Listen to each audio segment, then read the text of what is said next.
Welcome to MMT Chats. This episode is brought to you by ISCAR with new ideas for machining intelligently.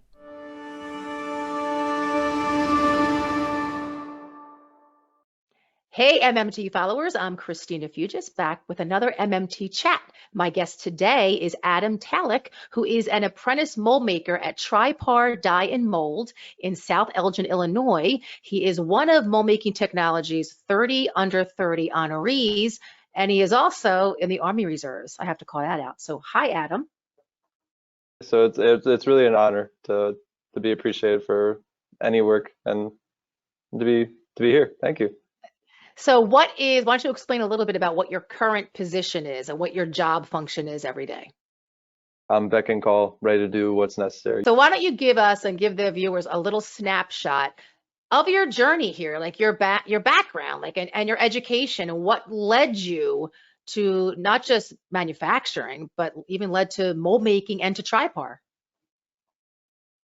Well, I was 18 when I had my first manufacturing job. That was from my uncle because I needed a job. I came in as a machine operator, and I did that for about 3 years until one of my supervisors came up to me and said, "Hey, do you want to do these classes for to be in the tool room for I think it was a TMA?"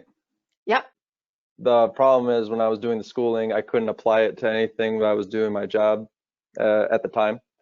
And so when I asked, can I get moved to the tool room, they said, sorry, no can do. So I was like, well then I gotta skedaddle, and I did. I still continued the schooling afterwards, which was really nice. And then I found I was searching the internet for a job, and Tripar was on the list, and couldn't be happier, honestly. They welcomed me with open arms, and I'm learning as I go, and it's really fun. So when I got here, they actually gave me a shot to do actual work and allow me to mess up, get better, all that fun stuff. What would you say has been at Tripar? What has been your number one challenge so far within mold making? Number one challenge is by far understanding SolidWorks and how to transfer that into CAD and then make it go into the CNC.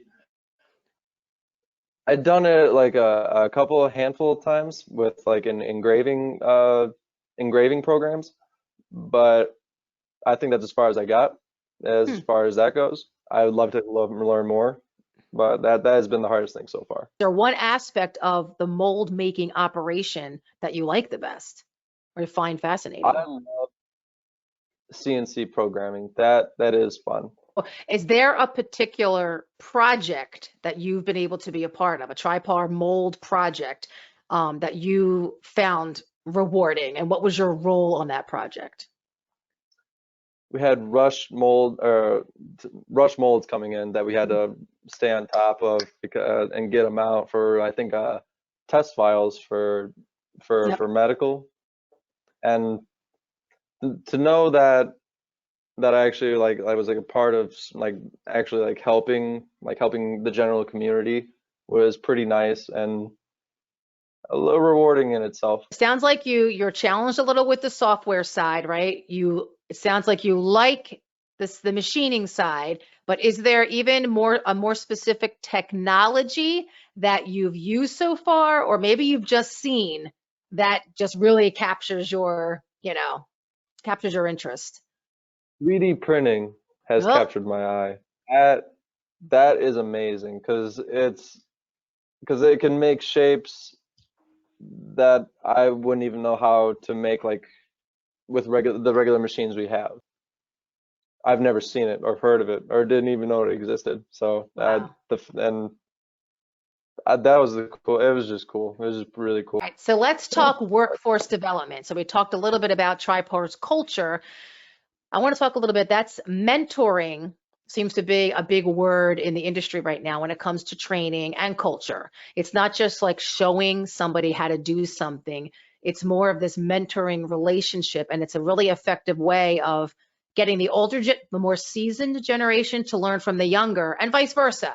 So I'm curious, do you have an opinion, or how do you, Adam, how would you define mentoring versus just being trained? Well, mentoring to me is like getting taken under someone's wing and not only getting told how to do the job, but also getting taught someone's like their way of thinking. They're not trying to tell you how to think, but what they're thinking, so you can maybe either do something of your own and like add to that, or take away from it, and vice versa. What do you believe is the number one skill or characteristic that someone has to have to be successful in mold making? Spatial recognition, even knowing how to put something 2D to 3D, that is very important. Actually, you know what? If that would be the number one skill, is making something 3D, or taking something 2D and putting it into a 3D perspective. That is the hardest part about this job. All right. So when it comes to continuing to attract that next generation, what do you think, or what do you believe has to change in mold making or manufacturing in general to get the next generation to even acknowledge this as a wonderful career path? What do you think has to change? Exposure, for sure. Great way to show a new generation of new kids that is another option. Where do you see yourself in 5 years?